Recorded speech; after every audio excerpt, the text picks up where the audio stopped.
보겠습니다. 마태복음 26장 말씀 69절에서 75절, 마태복음 26장 69절에서 75절 말씀입니다. 자, 한 절씩 나누어서 이렇게 이 교독이라고 하는데 제가 어려운 말 쓰기 싫어서 나눠서 읽자고 합니다. 자, 한 절씩 나눠서 읽겠습니다. 자, 베드로가 바깥들에 앉았더니 한 요종이 나와 이르되 너도 갈릴리 사람 예수와 함께 있었도다 하거늘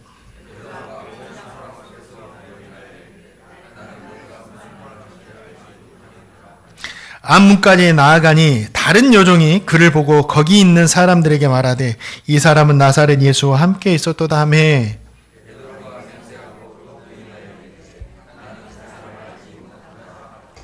조금 후에 곁에 섰던 사람들이 나와 베드로에게 이르되 너도 진실로 그 도당이라 내 말소리가 너를 표명한다 하거늘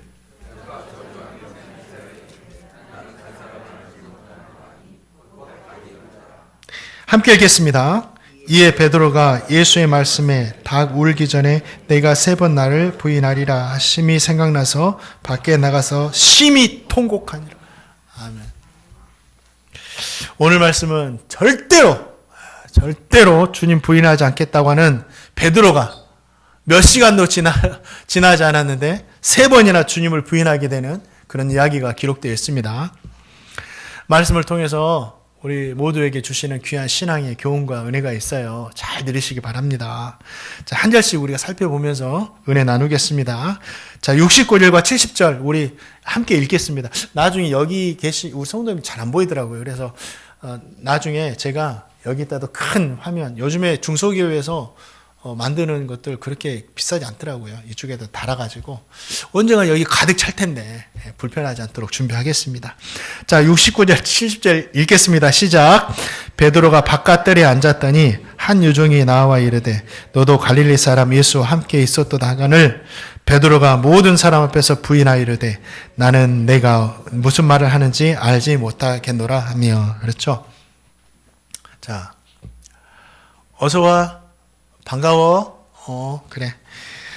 자, 예수님께서 이 가야바라는 사람에게 신문을, 취조를 받고 계실 때, 베드로는 이제 주님에 대한 결말이 어떻게 되는지 보기 위해서 이 가야바의 뜰에 앉아 있었잖아요. 베드로가 이런 생각을 했을 거예요. 주님께서 어쩌면 능력을 사용하셔가지고 이러한 위기에서 벗어나실 수도 있겠다. 지금까지 봐왔던 것에 의하면. 또 한 가지는 아니면 주님께서 진짜 말씀하신 대로 십자가에 못 박히게 될 수도 있겠다. 여러 가지 이런 생각을 하면서 가야바의 뜰에 앉아 있었습니다. 베드로도 잘못됐다가는 주님처럼 붙잡힐 것을 알았어요. 그런 위험을 알면서도 지금 가야바의 집까지 따라가서 앉아 있는 거예요. 다른 제자들보다 대담한 거잖아요.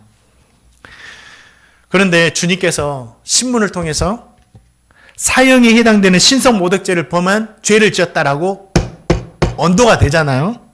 그 이야기를 뜰에 있던 베드로도 듣게 되었다라는 거죠.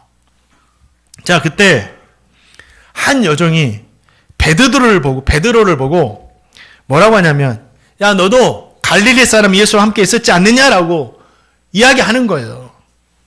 3년 동안 주님 곁에서 이렇게 따라다녔으니까 많은 사람들이 주님만 본 게 아니라 주님의 제자를 다 봤겠잖아요. 그러면 이야기하는 거예요. 여종의 이야기에 거기에 모여있던 모든 사람들이 막 베드로를 보는 거예요. 그러니까 베드로가 어떻게 이야기합니까? 모든 사람들 앞에서 나는 네가 무슨 말 하는지 알지 못하겠다라고 부인해버립니다. 베드로의 부인은 이런 의식적인, 계획적인 부인이 아니었어요. 이 언어, 말씀들, 단어들을 살펴보니까 자기도 잘못하다가는 예수님처럼 잡혀가지고 죽을 수도 있으니까 순간적으로 두려워가지고 본능적으로 자기가 살고자 부인한 거예요. 거짓말한 거예요. 이런 본능적인 부인이었습니다. 베드로가 누구죠? 베드로가?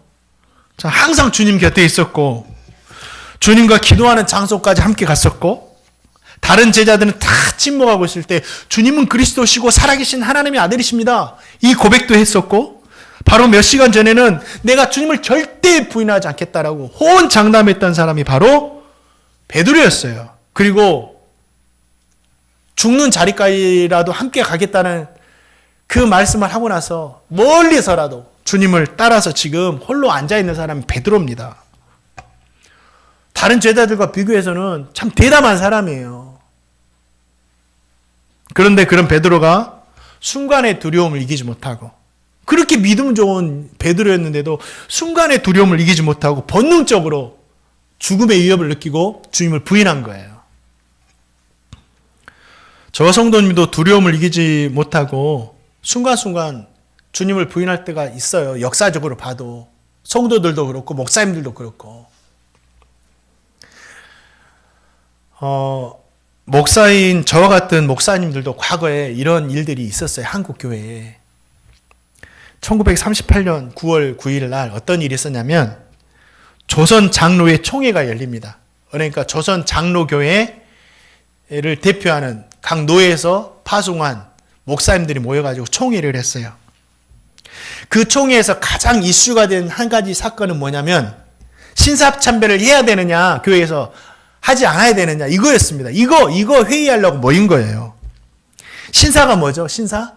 그러니까 일본 왕실, 조상들, 일본 고유의 조상신, 그리고 국가의 공이 큰 유인을 신으로 모시는 사당이에요. 사당. 이게 신사입니다.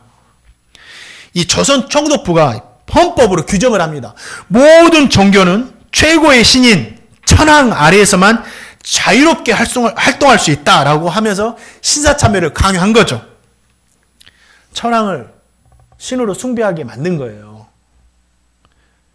학교뿐만 아니라 교회에서도 마찬가지였습니다. 신사참배를 하고 나서 예배를 드려야 된다. 그래서 처음에는 교회가 막 저항했거든요. 어떻게 우상 섬기느냐. 그런데 압박이 가해오자 어떻게 하냐면 고심해요. 신사참배는 종교가 아니라 애국적인 의식일 뿐이다. 이거는 우상 숭배가 아니다. 그냥 하나의 의식이다. 천주교가 제사 드리는 것을 한국의 고유의 문화라고 하잖아요. 우상 숭배가 아니라 고유의 문화니까 해도 된다라고 그래서 허용을 하는 겁니다. 근데 우상 숭배예요. 제사 드리는 거. 이때도 신사참배가 하나의 그냥 나라를 위한 애국이다. 그러니 해도 된다라고 했던 목사님들이 그런 이야기를 했어요. 찬성파. 총칼이 무서우니까. 아니다. 십계명을 봐라. 우상숭배는 죄다.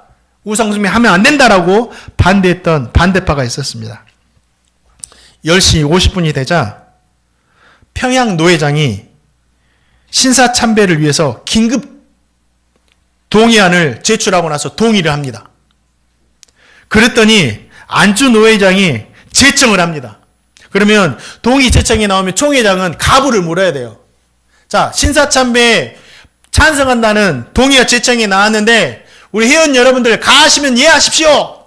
딱 물었는데 목사님들이 큰 소리로는 대답하지 못하고 한 열 몇 명이서 네 이렇게 대답하는 거예요. 그러니까 10명 정도만 답하자, 그리고 많은 목사님들이 침묵을 하자 함께 참관하는 경찰들이 일어나가지고 위협적인 태도를 취하는 거예요. 그러니까 당황한 이 총회장 목사가 부하이면 아니라고 하십시오라고 물어야 되는데 그 절차를 생략해버리고 의사봉을 두들깁니다. 신사참배가 만장일치로 통과됨을 선언합니다. 이렇게 해버린 거예요. 그래가지고 그 다음부터는 교회에서 신사참배 하게 된 거예요. 거부하던 성도들도. 그래서 부하면 아니라고 하십시오라고 대답하려고 했던 선교사님들이 막 항의합니다. 왜 안 묻느냐 부는. 그러니까 경찰들이 연예인가 다 잡아서 나가죠. 이 총회장 목사도 여러분 믿음이 없는 사람이 아니에요. 그때 당시 목사님들은요 진짜 생업을 포기하고 목양 일념했던 분들입니다. 지금의 목사님들과는 차원이 질적으로 달라요. 저와 감히 비교할 수 없는 그런 훌륭하신 분들이에요. 근데 그분들도 총칼 앞에서 두려워가지고 당황해가지고 순간 두려워가지고 본능적으로 자신의 생명 지키려고 통과시켜버린 거죠. 사람이 그래요. 물론 끝까지 반대하다가 순교하신 목사님들도 계시지만 그렇지 못한 목사님들이 참 많았다라는 거예요. 그런 목사님들도 두려움 앞에서요, 그냥 순간 본능적으로 주님을 부인한 겁니다.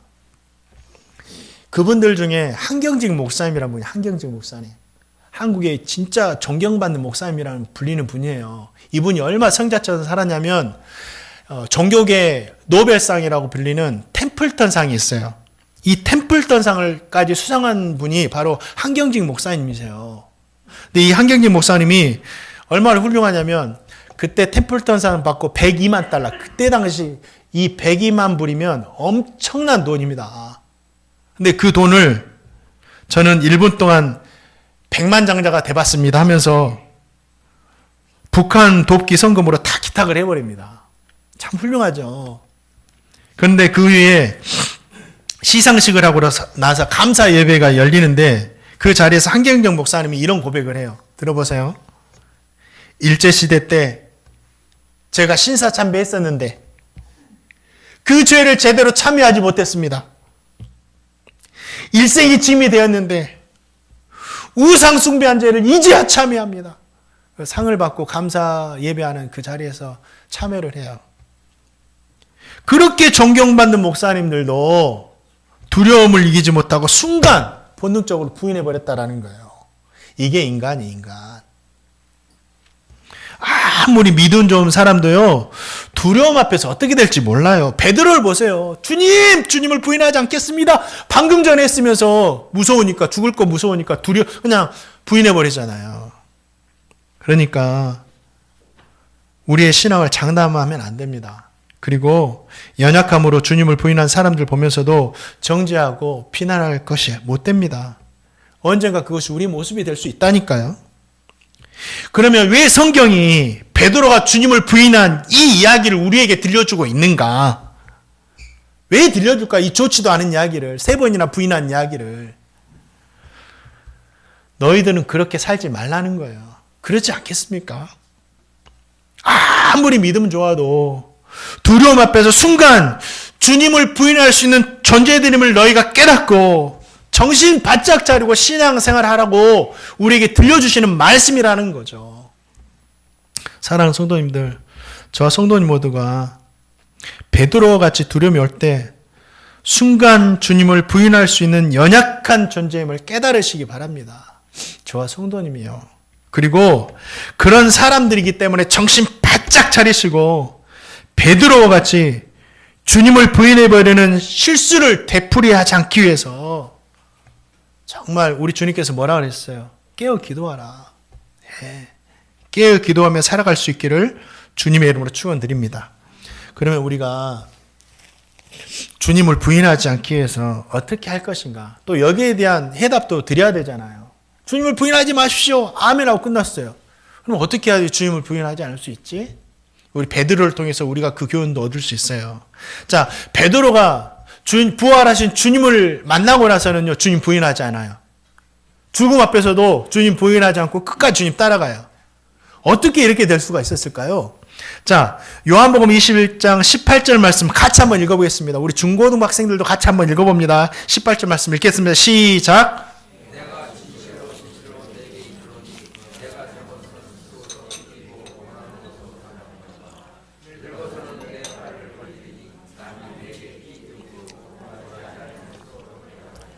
아멘. 예. 부활하신 주님이 베드로를 만나셨습니다. 이제 부활하신 주님이 베드로 만난 장면이거든요. 그리고 베드로가 나중에는 죽음이라는 두려움 앞에서도 주님을 부인하지 않고 끝까지 따르게 될 것이라고 말씀하셨어요. 네가 전에는 네 마음대로 살았는데 이제는 나 부인하지 않고 살게 될 거라고 말씀하거든요. 이렇게 변할 수 있었던 이유가 뭐냐고요. 이 말씀을 하시기 전에 베드로에게 3번 질문하시잖아요. 네가 나 사랑하냐? 베드로가 뭐라고 해요? 사랑합니다. 베드로의 변화의 이유는 사랑이었어요. 사랑입니다. 사랑.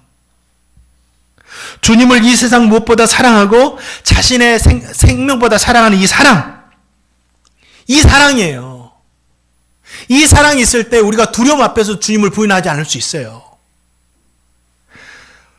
요한이 이런 이야기를 합니다. 온전한 사랑이 두려움을 내쫓나니, 예, 온전하게 주님 사랑하면 두려움도 이길 수 있다라는 거예요. 진짜 온전하게 주님을 사랑해야 돼요.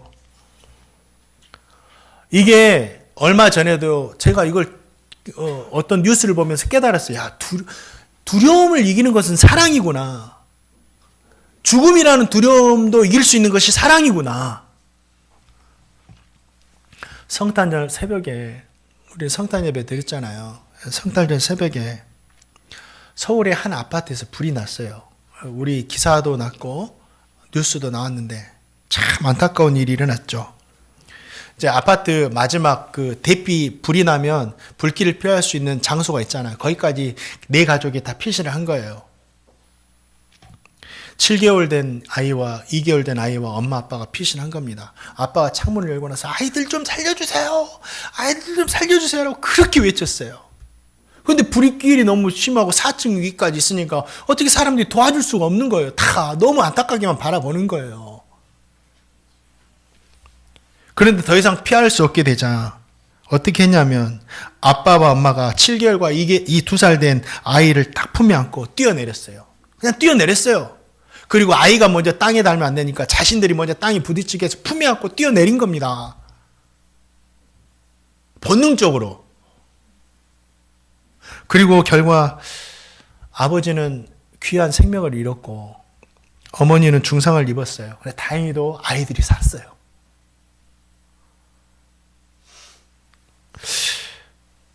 사랑하니까요. 죽음도 무섭지가 않은 거예요. 죽음도 두렵지가 않은 거예요. 그래서 온전한 사랑이 두려움을 내쫓는 겁니다. 진짜 주님을 사랑하면 두렵지 않은 거예요. 사랑하는 성도님들, 주님을 사랑하되 우리가 온전히 사랑해야 돼요. 그러면 이 두려움도 본능적으로 이길 수 있다니까요. 베드로가 그 전 주님, 부활하신 주님 만나기 전에요. 온전히 사랑하지 못했어요. 그러나 부활하신 주님 만나고 나서 진짜 사랑을 회복하죠. 그래서 끝까지 주님 따라갑니다. 이 사랑으로 모든 두려움을 이겨내면서. 사랑하는 성도님들, 어떠한 두려움이 오더라도 주님을 온전히 사랑해서 주님을 부인하지 않고 살아가시기를 주님의 이름으로 축원드립니다. 자, 또 보겠습니다. 71절과 72절 말씀 우리 한번 또 읽겠습니다. 시작.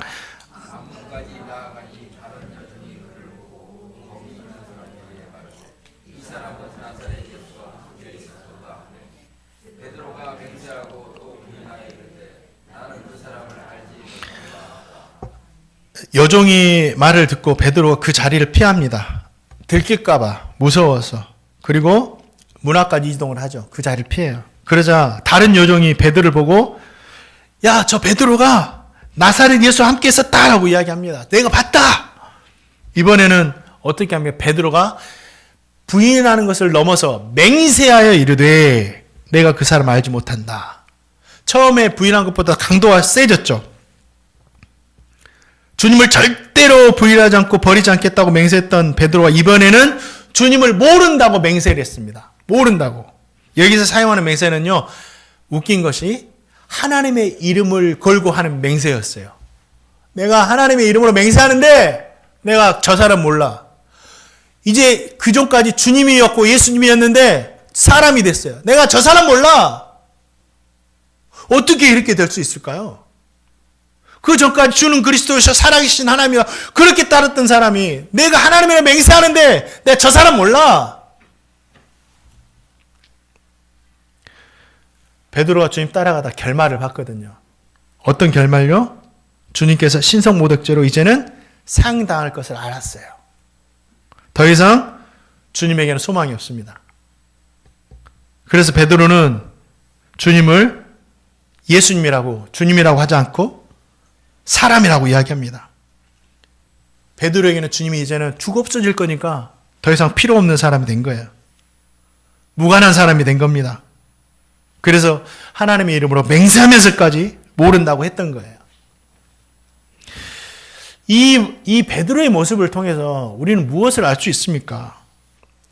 처음에 베드로에게 주님은 필요한 분이었어요. 필요하니까 따라다녔죠. 그런데 무엇을 위해서 필요했느냐? 베드로는 처음 주님이 왕이 될 걸 알고 나의 출세를 위해서 필요한 분이었어요. 야, 저분만 따라다니면 내가 출세하겠다. 나의 출세를 위해서 필요한 분이 주님이었어요. 그런데 사형 언도를 받고 죽게 되니까 따라다녀도 이제 출세할 길이 막혔거든요.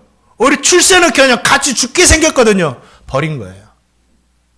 나의 필요가 없어지자 주님도 버린 거예요.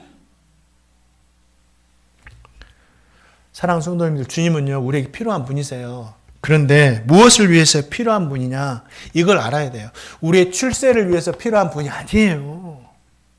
예수 믿으면 잘 됩니다. 나가도 복을 받고 들어와도 복을 받고 산업에도 복을 받고 건강에도 복을 받고 그러면서 이걸 선포하면서 다 잘 된다고 합니다. 정말 예수 믿고 출세한다면 교회 다니는 우리 성도님들은 이미 가난한 사람이 하나도 없고 사업이 어려운 사람 하나도 없고 다 부자 되어 있어야 돼요. 근데 안 그러잖아요. 어려운 분들도 있고 사업도 잘 안 된 분들도 있고 그렇게 신앙생활하는데 질병을 해서 아프신 분들도 있고 우리의 출세를 위해서 주님을 따르는 것이 아닙니다. 그럼 우리가 왜 주님을 따르느냐? 왜 주님이 우리에게 필요하느냐? 출세보다 비교할 수 없을 정도로 우리에게 필요한 것이 무엇이냐? 구원. 우리 주님은 우리에게 구원을 주시기 때문에 우리에게 필요한 거예요. 구원이 없으면 우리는 주님을 따를 필요가 없는 겁니다. 구원. 구원이 있기 때문에 십자가 지면서라도 주님을 따라가야 된다라는 겁니다.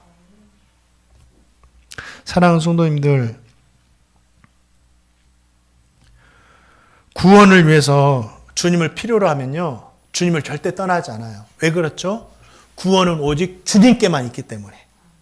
이 세상에 어떤 곳에서 구원이 없지만 구원은 오직 주님께만 있기 때문에. 저와 성도님 모두가 정말 주님을 따라대 나의 출세를 위해서 따르는 것이 아니라 하나님, 나의 영혼을 구원하셔서 천국까지 인도하실 줄 믿습니다.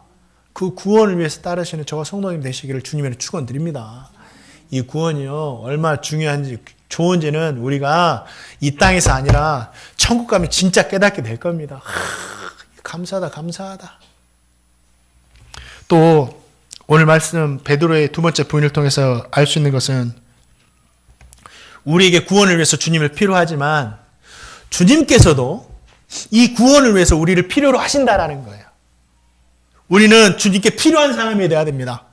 예, 필요한 사람이 돼야 돼요. 주님께서 사람을 구원하실 때 천사를 보내가지고 엄청난 능력을 보여가지고 예수 믿어 하시나요? 아니에요.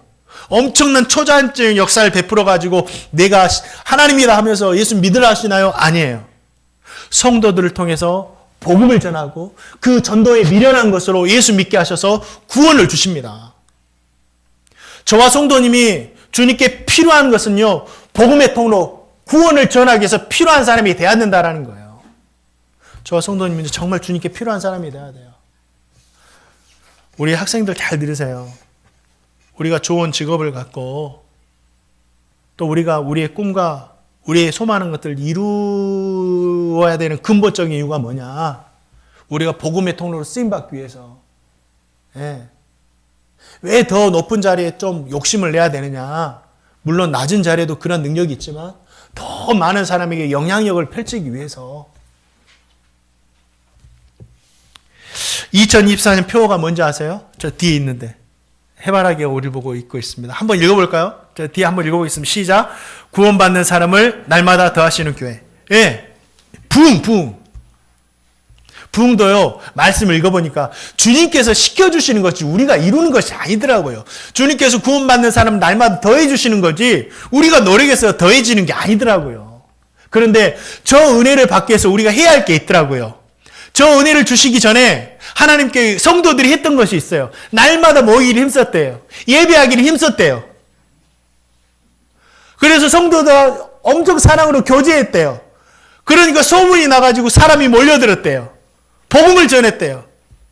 하나님께서 기뻐하신 일을 하니까 하나님께서 부흥을 주시더래요. 저와 성도님은요, 하나님께서 기뻐하시는 사람이 돼야 됩니다. 기쁜 일에 쓰임 받아야 됩니다. 그 하나님께서 기뻐하시는 것 중에 한 가지가 뭐냐? 복음 전하는 거예요. 복음의 통로로 쓰임 받는 거예요. 그걸 하나님께 너무너무 기뻐하십니다. 아, 그래. 우리 부흥을 위해서 하나님께 기뻐하시는 일을 해야 되겠다. 지난주에 임시 당일을 했거든요. 임시 당일을 하면서 우리 장로님들께서 참 감사했어요. 제가 부임하고 4년, 횟수는 4년차 만 3년이 넘어가는데, 제 생활비, 사례비에 대해서 이야기를 나누셨다고 해가지고 너무 감사했습니다. 그러니까 성도님들은 저를 생각해주고 저는 성도님들을 생각하고 너무 아름다운 것 같아요. 그런데 제가 그랬어요. 장로님들, 우리 교회 형편이 지금도 최선을 다해서 최고로 해주는 겁니다. 제가 그 형편을 다 합니다. 그러니까 그 부분은 제가 어느 순간에 제가 제 입으로 말할 테니까 꺼내지 마시라고. 그리고 저는 그걸 생각하지 않았어요. 하나님 기뻐하시는 게 뭘까? 하나님 기뻐하시는 게 뭐냐? 선교다. 복음 전하는 거다. 그러면서 의견 냈던 게 뭐냐면, 장로님, 내년에 우리 필리핀에, 우리 말레이시아에, 우리 천안 하늘교회 선교비 좀 더 합시다. 많이는 아니지만 합시다. 또 다른 부분들도 있었어요. 그냥 재직회 때 말씀드리겠습니다. 그래서 흔쾌히 허락해 주셔가지고, 하나님이 기뻐하시는 일을 해야지 하나님께서 부흥을 주실 것이고, 교회에 부흥을 주신다라는 것은요, 성도에게 은혜를 주신다라는 거예요. 교회가 복을 받는다라는 것은요, 성도가 복을 받는다라는 거예요. 성도가 복을 받을 때 교회도 복을 받거든요. 사랑하는 성도들, 우리 행복누리 교회는 하나님께서 필요하시는 교회 되기를 축복합니다. 우리 행복누리 성도님들은 하나님께서 필요로 하시는 성도인 되시기를 주님의 축원드립니다. 그럴 때 하나님께서 우리의 부흥이라는 은혜를 주시는 거예요. 또 마지막으로 말씀 읽겠습니다. 74절과 75절 말씀 읽겠습니다. 시작.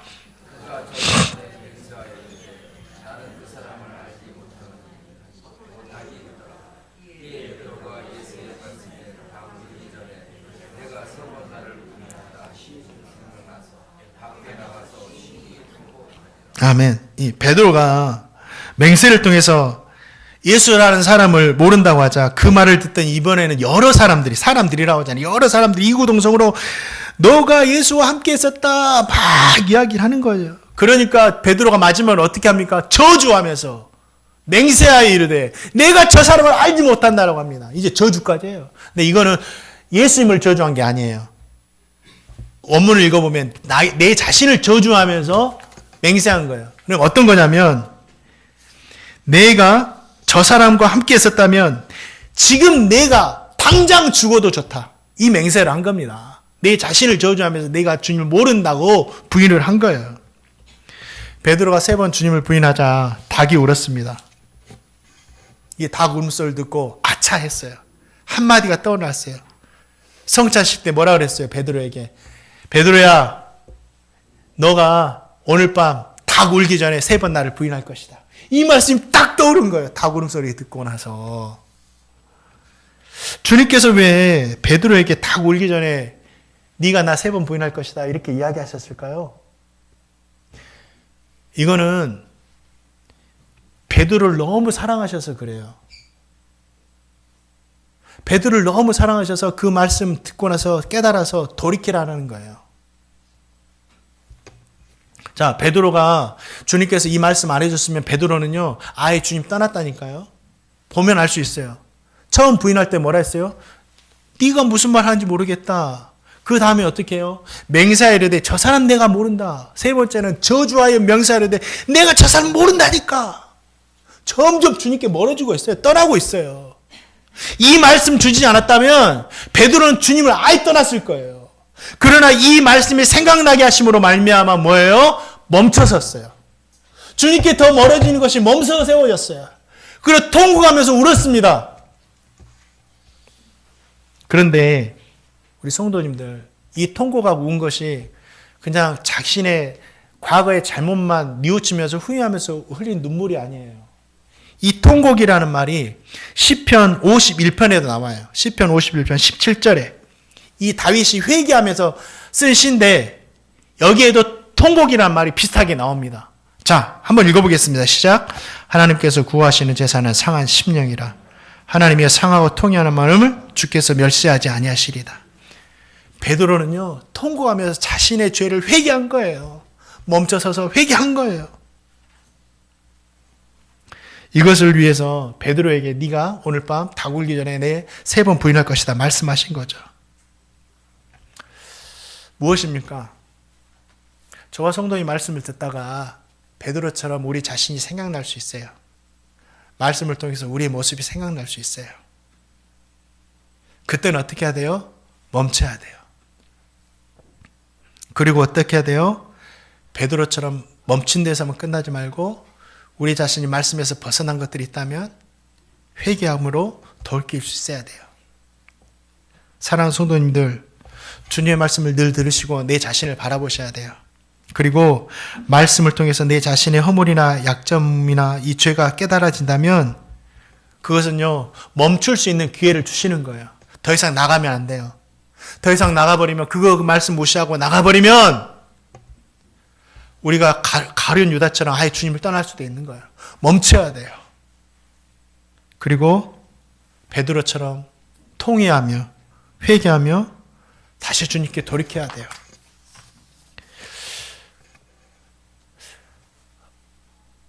(2023년의) 마지막 말씀을 준비하면서 왜 이 마지막의 말씀이 회개함으로 끝나냐 고민이었어요. 감사로, 축복으로, 은혜로 잘 될 것입니다. 소망으로 끝났으면 얼마나 좋은데 왜 이 베드로의 통회, 회개함으로 끝날까? 그런데 제가 의도한 것이 전혀 아닙니다. 그냥 말씀 따라 했으니까. 주님께서 저와 성도님에게 이 말씀이 필요하다고 하시는 거예요. 베드로에게처럼 베드로가 처음 들을 때는 기분 안 좋았을 거예요. 내가 주님 부인하지 않겠다고 했는데 아니야, 너 3번 나 부인할 거야. 처음 들을 때는 안 좋았을 거예요. 그러나 베드로를 사랑하셨기 때문에 그 말씀을 들려주셨던 것처럼 오늘 회개의 말씀도 우리를 사랑하기 때문에 들려주시는 겁니다. 죄는요, 묻어둔다고 사라지는 것이 아니에요. 죄는 모른 척하고 눈 감는다고 해서요, 없어지는 것도 아니에요. 죄는 그대로 놔두면 계속 쌓여가는 겁니다. 쌓여가요. 계속 쌓여지면 하나님도 안 보여요. 그 죄를 해결할 수 있는 유일한 방법은 뭐예요? 통회함으로 회개하는 거예요. 오늘 말씀 들으시면서 우리 성도님들 멈춰야 하는 부분이 있으세요? 멈춰야 하는 부분들? 더 이상 나가면 안 돼요. 멈추셔야 돼요. 이러면 안 되는데, 이거 내려놔야 되는데 하는 부분이 있으면 멈춰야 돼요. 그리고 회개해야 돼요. 주님을 온전히 사랑하지 못했던 것 있습니까? 두려움으로 주님을 부인했던 것들 있으십니까? 생활에서 작은 것들 때문에 순간순간 주님께 눈 감았던 것들이 있습니까? 주님보다 더 사랑하는 것들, 포기하지 못했던 것들이 있나요? 주님의 말씀을 귀담아 듣지 않았던 것도 있으십니까? 주님 말씀을 듣고서 믿어야 되는데 내 자신의 신앙을 더 의지했던 적이 있으십니까? 이 모든 것들이 우리가 멈춰야 할 것이고 통해야 할 거예요. 이 한 해를 돌아보세요. 그리고 기회를 주시는 거예요. 주님께서 말씀을 들려주심으로 말미암아 다 정리하고 새해를 맞이하자. 깨끗하게 되어서 거룩한 모습으로 새해를 맞이하자. 이게 회개잖아요. 저와 성도님 모두가 오늘 말씀을 통해서 멈추고 돌이킴으로 말미암아 주님께서 새롭게 하시고 회복시키시는 그 은혜를 입고 2024년을 시작하시기를 주님의 이름으로 축원드립니다.